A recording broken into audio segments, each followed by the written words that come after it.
You must remember. You must remember this. Well, a kiss is still a kiss, and a sigh is just a sigh. Hey, everybody. It is Jack Healed, your internet dad, the dad you wish you had, and it is Monday, March the 2nd, 2020, the third month of the year, the first business day of the third month of the year, the first business day of the last month of the first quarter of the year. And I could go on and on, but I'm not going to.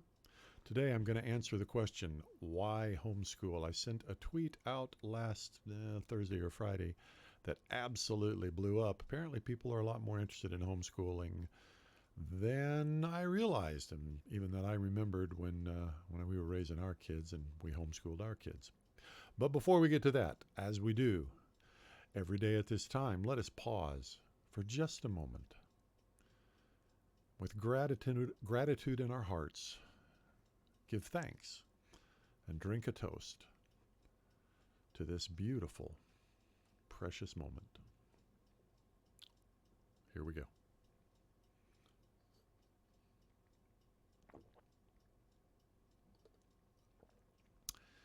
It is good to be alive. Well, I trust the coronavirus has not laid you low. If it has, I trust that you are quarantined for the next 14 days or however many days are left since you've been quarantined. Spent a little bit of time talking with my oldest son this afternoon to get his insight into what's happening with the coronavirus, and he's got some good things to say.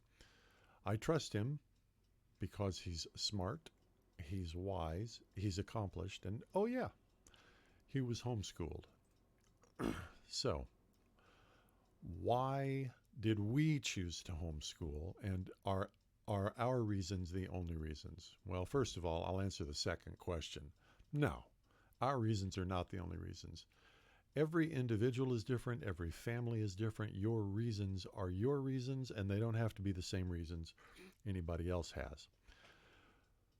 For me, education became terribly important to me after I finished my formal education. I had the love of learning beaten out of me as a child.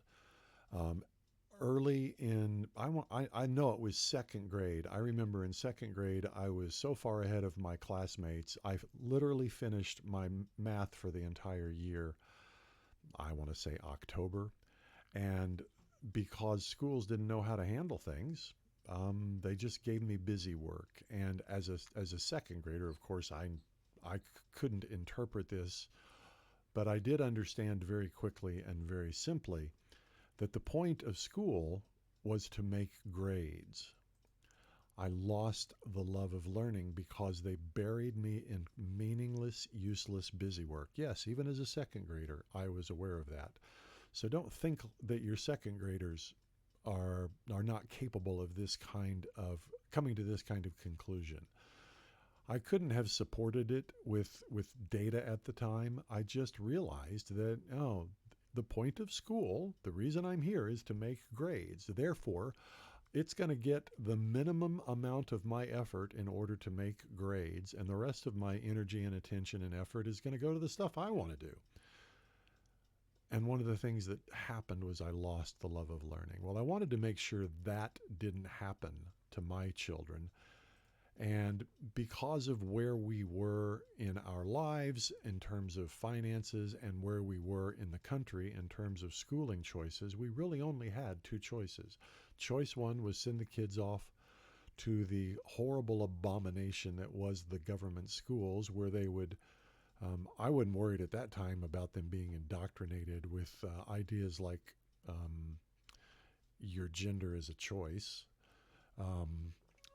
But I was mostly worried about them losing the love of learning. That was the big thing for me.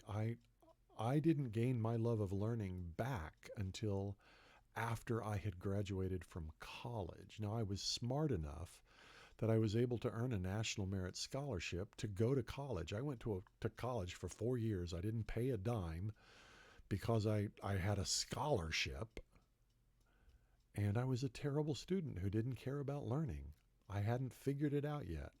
So at the age of roughly 22, I went, whoa, learning is cool. It's a great big wide world, and there's an amazing amount of things to know, and I wish I could do it all. Do it all now. I see a question here from Derek.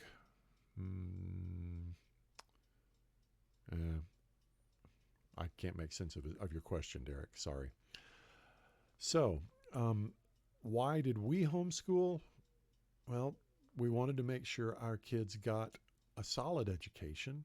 Neither of us were professional educators, but we were both smart people, and I wanted to make sure that my children never lost the love of learning. So the tweet that I sent out briefly said, I was being a little ironic. I said, homeschooling ruined my children. Don't let this happen to yours.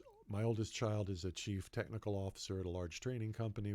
He's married with 3 kids.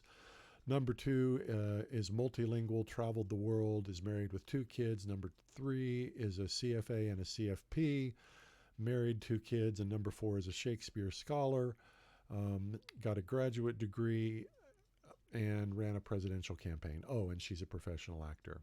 So, don't let this happen to your kids. Let the government educate them. It really struck a chord. And for those of you who are contemplating homeschooling or looking for ways to give your children the best you can, I encourage you to open your mind to all the possibilities that are available.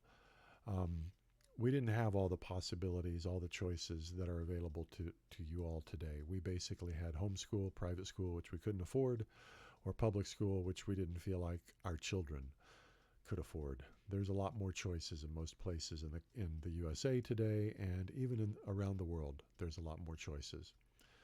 I'm not a dogmatic homeschooler. I believe that you have to do what's best for yourself and your children. But I will close with this. The choices that we make today in terms of educating our children are the choices we will live with. We will live with the consequences in 20 years. I'm living with those consequences today, and I'm really, really happy with the results. You're going to be 20 years older in 20 years, as are your children. Do everything you can to make sure you're happy with the results. We'll talk to you tomorrow.